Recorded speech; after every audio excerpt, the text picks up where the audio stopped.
നിങ്ങളുടെ ഫേവറേറ്റ് സീരിയലുകൾ ടിവിയിൽ വരുന്നതിന് മുൻപേ സൺ നെക്സ്റ്റ് ആപ്പിൽ കാണാം. ഇനി എല്ലാവർക്കും മുൻപേ കാണൂ. ഇപ്പോൾ തന്നെ സൺ നെക്സ്റ്റ് ആപ്പ് ഡൗൺലോഡ് ചെയ്ത് സബ്സ്ക്രൈബ് ചെയ്യൂ. അങ്ങോട്ട് പൊയ്ക്കോളൂ.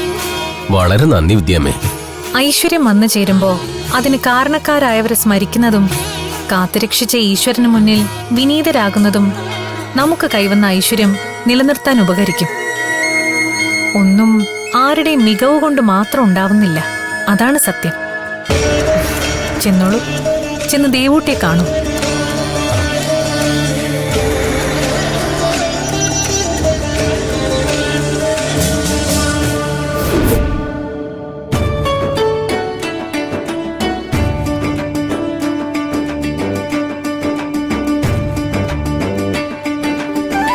ഞാൻ കുട്ടിയെ അവിടെ ക്ഷേത്രാങ്കണത്തിലൊക്കെ നോക്കി, കണ്ടില്ല. പിന്നെ ആ വിദ്യാമ്മയാണ് പറഞ്ഞത് കുട്ടിക്ക് ഇവിടെ പൂക്കടയാണെന്ന്. ആരാ മനസ്സിലായില്ല? മോളെ എങ്ങനെ അറിയും? ഒരു 2-3 മാസം മുന്നേ ഞാനിവിടെ വന്നിരുന്നു.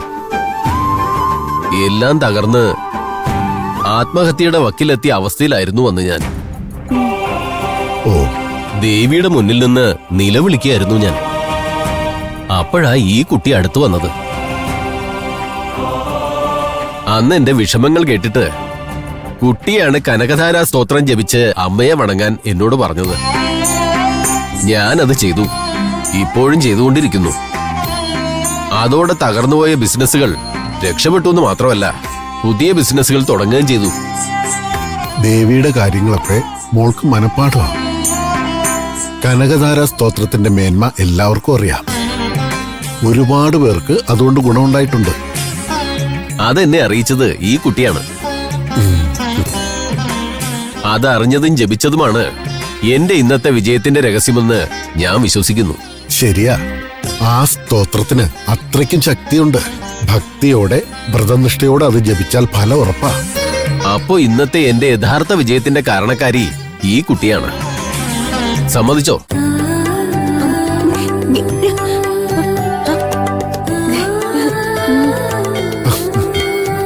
കുട്ടി എന്തോ പറയാൻ ശ്രമിക്കുന്നു.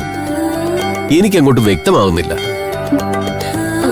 ഒന്നും അവളല്ല, എല്ലാം ദേവിയാണ്, ദേവിയുടെ അനുഗ്രഹമാണെന്നാ മോള് പറയുന്നത്. അതെ അതെ, അത് തന്നെയാണ് ശരി. പക്ഷേ ആ കാര്യത്തിലേക്ക് നമുക്കൊരാൾ വഴി കാണിക്കണമല്ലോ. ആ വഴികാട്ടിയാണ് നിങ്ങളുടെ മകൾ.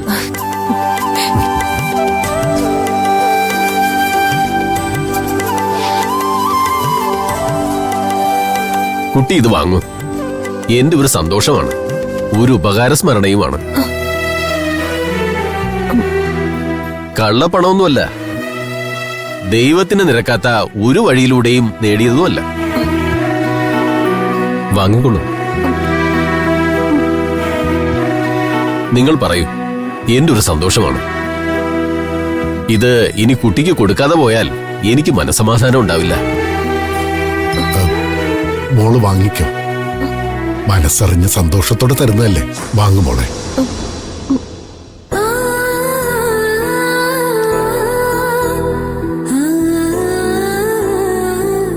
നന്നായി വരും. ഇതുപോലെ മനസ്സ് തകർന്ന് ദേവിയുടെ നടയിലെത്തുന്നവരെ സഹായിക്കാനുള്ള മനസ്സ് എന്നും ഉണ്ടാവണം. എന്നാ ശരി, ഞാൻ ഇനിയും വരും. അപ്പൊ കാണാം.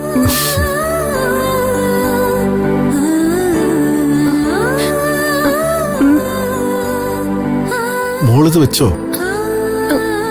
മോൾക്കായിട്ടൊരാള് തന്നതല്ലേ, അത് മോള് തന്നെ സൂക്ഷിച്ചോ.